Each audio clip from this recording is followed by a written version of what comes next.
rudo ipofu runoparira ndangosara ndiri ndega nchichiwira aiti ndewangwa chininyepera ndazozvionera munhu ndewamwari ehe runoparira ndangosara ndiri ndega nchichiwira aiti ndewangwa chininyepera ndazozvionera munhu ndewamwari pakutanga peti rudo ruchifaya ndainguzwa ndiri kukushaya dzimwe dzenguva ndikambozvigaya musoro wangu ini unotombotema varipo vaimbonditipira ndaitoti vari kundinyepera nekuti rudo rwaifaya ndaisaziva ichazopera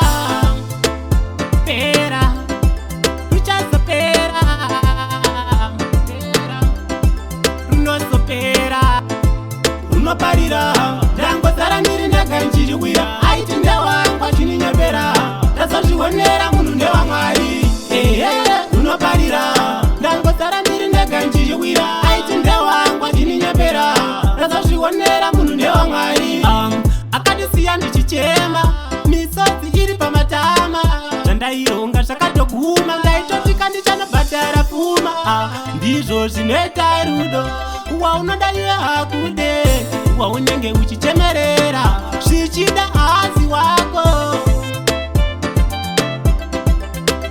rudo ipofu runoparira ndangosara ndiri ndega nchichiwira aiti ndewangwa chininyepera ndazozvionera munhu ndewamwari ehe runoparira